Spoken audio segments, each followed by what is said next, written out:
नमस्कार मित्रांनो, मी शुभम खेडेकर तुमचा पुन्हा एकदा कोकण इकोज या आपल्या मराठी चॅनल मध्ये स्वागत करतो. तर मित्रांनो, आज आहे आमच्या इथे शिमगोत्सव. म्हणजे आम्ही पारंपरिक पद्धतीने चालत आलेला हा शिमगोत्सव आम्ही दरवर्षी थाटामाटात साजरा करतो. पिढ्यानपिढ्या आमची पुढे शिमगा हा चालू आहे.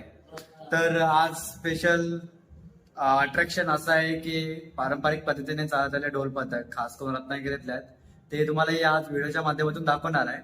आणि त्यासोबत रील स्टार रोटो मास्टर अमन दहिवलकर यांचा अजिंक्य जो ग्रुप आहे तोही आमच्या इथे आहे. खूप एन्जॉय करणार आहोत आम्ही. आमच्या देवीचं स्वागत करणार आहोत. दरवर्षी लोक शिमग्याला येत असतात, भले ते शहरात असू दे, राज्याच्या पलीकडे असू दे किंवा आउट ऑफ कंट्री असू दे. तर ती लोक शिमग्यानिमित्त सगळेजण एकत्र येतात. तेव्हा गाववाल्या लोकांनाही बरं वाटतं जेव्हा आपल्या गावातले लोक एकत्र येतात. खूप तो दिवस एकदम खूप स्पेशल असतो शिमगोत्सव. काय 1 ते 2 दिवस असतात. येतात, शिमगा वगैरे करतात, आपल्या बाईचं स्वागत करतात, खूप मनाने प्रे करतात देवीशी की सगळ्यांचं नीट होऊ दे, सर्वांना सुखात ठेव, आनंदात ठेव. हीच आमच्या कोकणकरांची प्रार्थना असते देवीसाठी.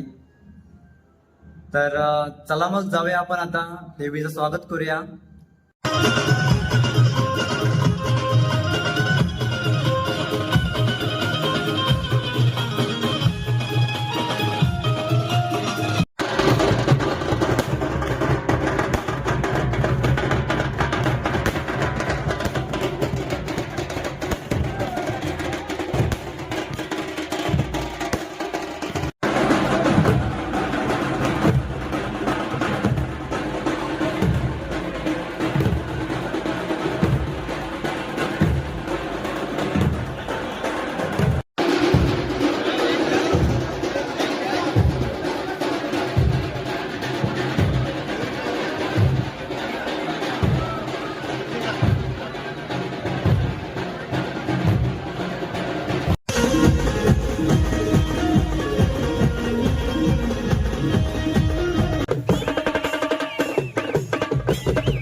आपल्या कोकण इकोज या आपल्या मराठी चॅनलवरती, यूट्यूब चॅनलवरती स्वागत करतो. धन्यवाद धन्यवाद. त्यासोबत आपल्या आज जो कार्यक्रम झाला खूप भारी वाटलं, एकदम एन्जॉय, एकदम असं अट्रॅक्शन मोमेंट वगैरे सर्व भारी होतं. तर मला पहिलं सांग, शिमग्यामध्ये तुम्हाला सगळ्यात आवडणारी गोष्ट कोणती? आता सकाळपासून सगळ्यात जास्त आवडणारी गोष्ट म्हणजे इकडचा कल्चर. हा. म्हणजे पहिली गोष्ट तर कोकणात यासाठीच जास्त मानलं जातं शिमगा उत्सवासाठी. आणि आम्ही भाग्यशाली समजतो की आम्हाला शिमगा उत्सव वाजवायला भेटला इकडचा, कारण आम्ही चिपळूणमध्ये आजपर्यंत आलोय पण हळदीचे कामं वाजवले आले किंवा इकडं मोहल्ला वगैरे आहे तिकडे आम्ही मेहंदी वगैरेचे शो वाजवले. बट असं शिमगा वाजवायचा आम्हाला पहिल्यांदा चान्स मिळाला. आणि हा कल्चर जो आहे, ही संस्कृती सगळी पाहायला मिळाली एवढं जवळ ना. ऍक्च्युली आम्ही फर्स्ट टाइम शिमगा वगैरे वाजवला, नाही तर मुंबईला तर वाजत असतो सगळं. पण हे अशी संस्कृती ही जवळनं पाहायला मिळाली, खरंच खूप भारी वाटलं. आणि म्हणजे ते डान्स वगैरे ते सगळे नाच गर्जनावाले ते सगळे कल्चर ते जे प्रेझेंट करतात, जो कल्चर तो खरंच बघण्यासारखा आणि ते खरंच खूप भारी वाटलं एकदम जवळून बघून. आता तू सकाळ रात्रीपासून बघतोय तुझे फॅन्स फोटो काढतात, तर तुझ्या फॅन्ससाठी काय मेसेज देशील तुझ्याकडून? त्यांच्यासाठी मेसेज म्हणजे आता ते लोक आहेत म्हणून आम्ही लोक आहेत पहिली गोष्ट तर, कारण ते लोक प्रत्येक ठिकाणी येतात. आता आज पण लांबून लांबून आले होते म्हणजे चिपळूणमधून बाहेर साईड निघून तरी. आणि फक्त मुलंच नाही तर मुली पण आलेल्या आहेत. म्हणजे असं बघायला गेलं तर तेवढं प्रेम भेटतं आणि जिकडे जातो तिकडे नेहमीच प्रेम भेटतात. मुंबईमध्ये असू दे किंवा मुंबईच्या बाहेर असू दे. आणि खरंच काय एवढं सगळं प्रेमासाठी करत करायला सर्वांचे खूप खूप धन्यवाद. आता मला सांग, आता तू फर्स्ट टाइम आमच्या इथे शिमग्यासाठी हो चांगला एकदम खूप भारी वाटलं. तर आता तू इथून बाहेर जाशील, मुंबईला जाशील किंवा इतर, तर त्यांना आपल्या कोकणच्या शिमग्याबद्दल काय मेसेज देशील? नक्कीच नक्कीच चांगला मेसेज देईन. आपल्या जे मंडळ आहे त्या मंडळाची आपली मॅनेजमेंट चांगली आहे. म्हणजे सकाळपासून आम्ही आल्यापासून जी एक बोलतो ना हॉस्पिटॅलिटी असते ती चांगली होती. म्हणजे असं वाटलं नाही की आम्ही कुठं आलो वाजवायला किंवा काय वेगळं असं. म्हणजे काय काय मंडळ असं की लक्ष देत नाही किंवा काय इग्नोर वगैरे करतात, तर आपल्या मंडळाचं तसं नव्हतं. बाहेर गेल्यानंतर आम्ही नक्कीच लोकांना सांगेल की कोकणातला शिमगा हा नक्कीच सगळ्यांनी आजमावून बघावा, म्हणजे जवळून बघावा. फक्त मुंबईमध्ये राहून नाही. आजपर्यंत आम्ही तरी मुंबईमध्ये राहून असं ऐकत होतो की शिमगा शिमगा, बट आज आम्ही येऊन बघितलं आणि ते खूप भारी एक्सपिरियन्स आहे. म्हणजे जवळून बघण्याचा जो एक्सपिरियन्स आहे, आम्ही तर वाजवला, तुम्ही लोक ते एन्जॉय करता, आम्ही लोक वाजवला, पण तुम्ही एन्जॉय करत होता त्याच्यामध्ये आम्हाला पण असं वाटत की आम्ही एन्जॉय करतोय. मला जे आहे ते खूप छान आहे, खूप छान. आम्हाला पण असं आमच्या पोरांना पण असं नाही वाटलं की काय वेगळे. सगळे शिमगा बोलले तर सगळे पहिली गोष्ट धावत पळत शिमगा बोलले तर. आणि प्रत्येकाची इच्छा असते म्हणजे प्रत्येक आता मुंबईमधले मी बघतो ना, तर मुंबईमधले बहुतेक जण जे बँड असतात बँडवाले, त्यांची खूप इच्छा असते की शिमगा उत्सवला वाजवा. शिमगा उत्सव खूप इच्छा असते. आणि ऍक्च्युली आम्ही कसे कलाकार आहे, आम्हाला गावाला वगैरे जायला भेटतच नाही अशा कार्यक्रमांमध्ये वगैरे. तर आम्ही आमचे जी हाऊस असेल ना ती अशा कार्यक्रमातून आम्ही पूर्ण करतो. आम्ही म्हणजे तुम्ही बघितलं तेव्हा आम्ही पण वरती बसून जेव्हा नाचगर्जनवाले वाजव होते तेव्हा आम्ही पण एन्जॉय करत होतो वरती बसून. आम्ही पण नाचत बीत होतो. ते ब्लॉग मध्ये तुम्हाला दिसेल माझ्या, आम्ही पण एन्जॉय करत होतो त्याच्यामध्ये. पूर्ण ब्लॉग आम्ही थँक्यू थँक्यू. तुझं असं सहकार्य आम्हाला नक्की नक्की नक्की. आणि वर्षानुवर्ष तू आमच्याकडे जावं. आणि आपल्या भावाच्या चॅनलला नक्की तुम्ही भरभरून प्रेम द्या. कोकणातून मुंबईतून जिथं तुम्ही बघताय खूप सारं भरभरून प्रेम द्या, कारण हे युट्यूब वगैरे करणं काम धंदा करून खूप कठीण आहे. असं नाही जमत कोणाला पण. तर आपला भाऊ करतोय त्याला आवर्जून सपोर्ट करा. आणि आम्ही असे मेमरीज क्रिएट करतो कधी एनी टाइम बघू शकतो आपण काय केलं, काय करतोय बघू शकतो. बरोबर. आणि तेव्हा आपल्याला कळतंय की आपण काय केलेलं 4-5 वर्ष अगोदर. खूप छान आहे ते एकदम. तुमच्या युट्यूब असं माध्यमात सगळे मेमरीज आपण स्टोअर करू शकतो आणि कधी एनी टाइम बघू शकतो. खूप बरं वाटलं. आता आपण पुढच्या कार्यक्रमाला सुरुवात करूया. Thank you thank you.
कोकणच्या समृद्ध परंपरेचा एक सुंदरसा भाग आहे तो तुम्हाला माहिती आहे का? माहीत नसेल तर मी सांगतो. सकाळच्या पवित्र वातावरणात आपल्या गावात पालखीचे आगमन झालं आहे. भक्ती परंपरा आणि श्रद्धेचे सुंदर दर्शन. आणि इथे आमचा दर्शन छोटा भाऊ, त्याचं नाव दर्शन आहे. सगळ्यांनी फोटोशूट करतायत. झाले काय फोटोशूट करून?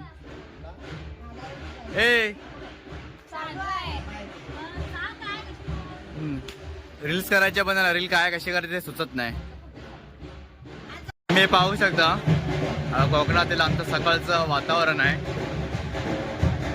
सकाळची पवित्र वेळ ढोल ताशांच्या गजरात आणि जयघोषात आपल्या गावात पालखीचे आगमन करत आहेत. इकडे वरती ढोल ताशे चालू आहेत.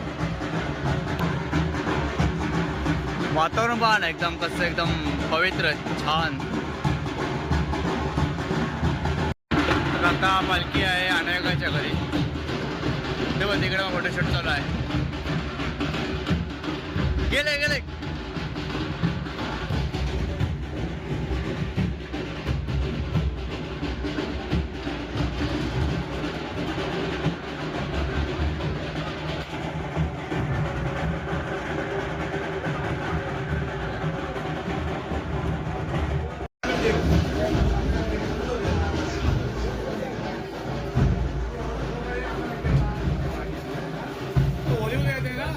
सायश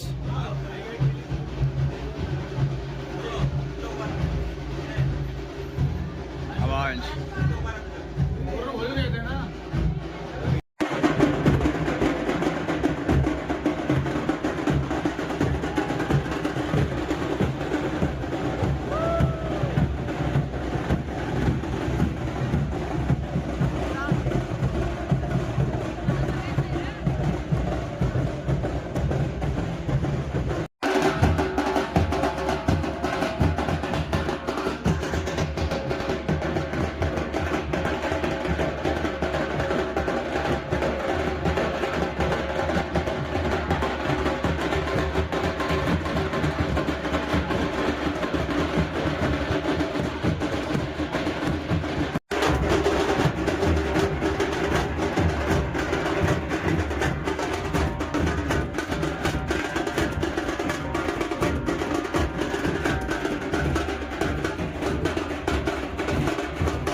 होय महाराजा. आज भारतीय आपल्या ताकलाचा बळ ठेवलेला आहे. आतापर्यंत भारत ताब्यात घेतल्यापर्यंत आतापर्यंत गुरुवांच्या माना येऊन बसलेली आहे. तसंच बाळ गबराने त्यांनी बाय माझी अशी एडी वागली सेवा केलेली आहे. सेवा करते बाय म्हणजे कोणाचा हात लागला असेल, बोट लागला, काय चुका झाल्या असेल, काय भ्रष्टाचार झाला असेल, ती क्षमा करून तुझी हाऊसमौज करून घेतलेली आहे. तसे त्यांच्या हाऊसमौज कर असा दरवर्षी पाहिजे. याच्यापेक्षा चांगला शिमगा झाला पाहिजे आणि लवकर लवकर यांना पालखी ताब्यात मिळावं आणि असा सर्वांनी एकात्मत करून घ्या. करून लागला